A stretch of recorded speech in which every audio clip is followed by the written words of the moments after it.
To this I say, how did you know you were straight, gay, bi, pan, or however you may identify before you had sex with someone of the gender that would supposedly confirm that particular sexuality?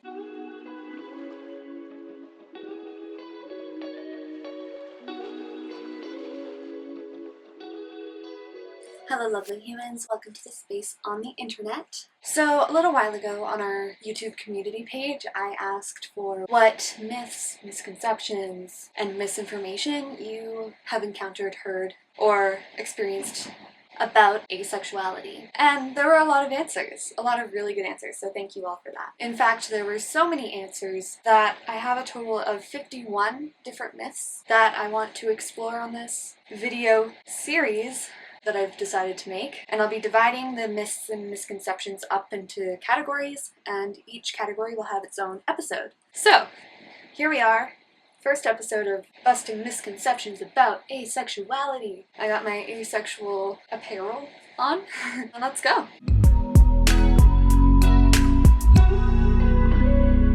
Like all queer people, asexual people face a lot of different misconceptions and misunderstanding, stereotypes, and straight up hatred. And I think that we as the asexual community can be particularly vulnerable to misunderstanding because we're a less popularized identity. We as asexual, also aromantic people, have the unique experience of not only challenging heteronormativity, like most in the LGBTQIA+ community, but also challenging amatonormativity.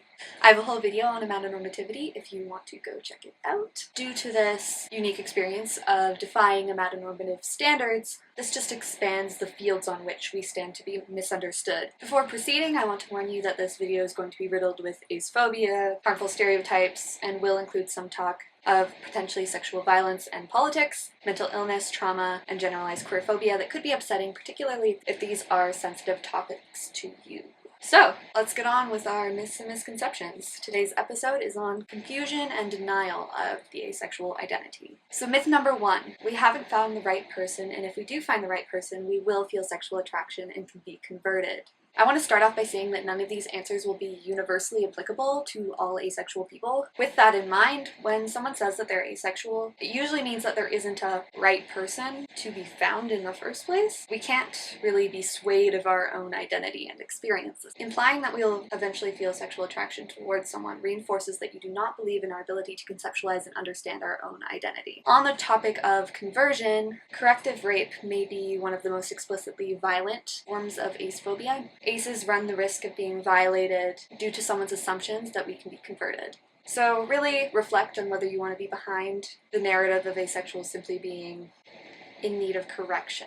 And this is even something that can happen internally, like ace people themselves who are not existing harmoniously with their identity may pressure themselves into sexual situations as a result of the rhetoric that asexual people are bound to change when the right person or situation comes about. This assumption in general is harmful on an individual and grander level. Our second misconception, we can't know we're asexual if we don't try having sex first. To this I say, how did you know you were straight, gay, bi, pan, or however you may identify before you had sex with someone of the gender that would supposedly confirm that particular sexuality? And beyond that, asexuality isn't necessarily about sex, because just like, say, a gay man, we know in the same way that he's attracted to men that we are not attracted to anyone. He may not need to have sex with a man in particular to know that he is attracted to them, because sexual identity isn't necessarily only about sex. It addresses how someone experiences attraction towards other people, or how asexuals don't experience attraction to others. So it doesn't quite all add up, does it? Aces don't need to have sex to know that they don't like others in a sexual way, in the same way that any other identity group can have a solid sense of their orientation without necessarily having had sex with someone of a particular gender. Myth number 3, we only say we're asexual to put people we don't like in the friend zone. This one confuses me a bit because if we're not into you, then yeah, I would probably want you in the friend zone. So I suppose this could be true. as far as I see it. I think it's safe to assume that we do in fact want you in the friend zone. The issue here sounds like this theoretical person who believes in this misconception that we're just friend zoning them instead of actually just being asexual. The problem sounds like you feel as though other people owe you something because you like them. And while I'd like to say that this isn't really our problem as asexual people, it does actually become our problem when people take to violent means of demanding what they believe to be owed to them. So I can't necessarily say that this is a misconception, as I've interpreted it anyway, but I think it's problematic in some ways nonetheless. Myth number 4. We're actually closeted gays or lesbians in denial. This one's interesting because really, what if we are? That's a journey many people have. I've heard many lesbians sharing their experience of believing they were asexual as a result of compet, compulsory heterosexuality. Basically the notion that if I'm not into men, I must not be into anybody because they feel the obligation to be interested in men. When in reality, they're lesbians. I also acknowledge that it may be safer for some people to say or identify with asexuality as opposed to being gay or lesbian in some situations, obviously not every situation. So circumstances matter. But really, your sexuality is allowed to change and shift and fluctuate over time, just as much as it's allowed to not fluctuate. The problem with this assumption lies in the fact that we see asexuality as a transitional identity, as opposed to a valid standalone identity. Many asexual people will identify as asexual throughout their lives. Regardless, it's not right to assume that someone who tells you that they are asexual isn't as they say they are. If someone tells you that they're ace, it's your job to believe them, because obviously they know better than you do. And we should not be invalidating asexual people on the whim that their identity may change in time. So I'd have to wholeheartedly disagree with the myth that aces are gays or lesbians in denial. Myth number 5. Demisexuality is normal because many allosexual people don't have sex with people they've just met.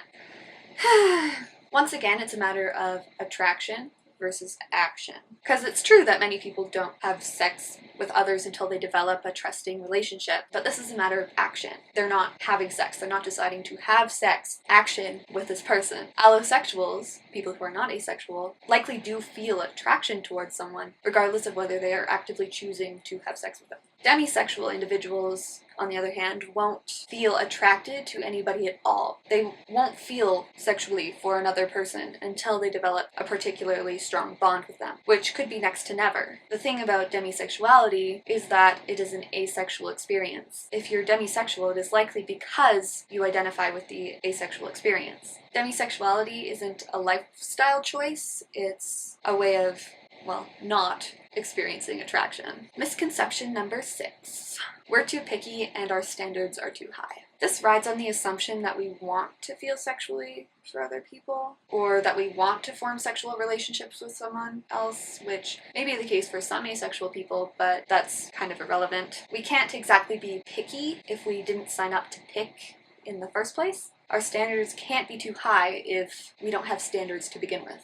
Myth number 7. Aces are incels. False. Incelibates, if I'm not mistaken, are not having sex by choice. That's kind of the point. The term is associated with misogyny, and incels are defined by their own acknowledgement of their inability to attract women. Incels have very little, if anything, to do with asexuality. And finally, misconception number 8. Asexuality is a label or way for unattractive people to feel better about the fact that nobody wants to have sex with them. This misconception operates on the assumption that we identify as asexual in a performative way, as opposed to for our own benefit and sense of identity, as in we're saying we're ace in order for others to know that we're ace, when in reality most aces are identifying as asexual for themselves. If someone is asexual, it's likely regardless of whether they're considered conventionally attractive or not. However, I'm not going to pretend that perceived attractiveness isn't a factor in the sphere of asexuality and how one person will experience it compared to another. Due to external bias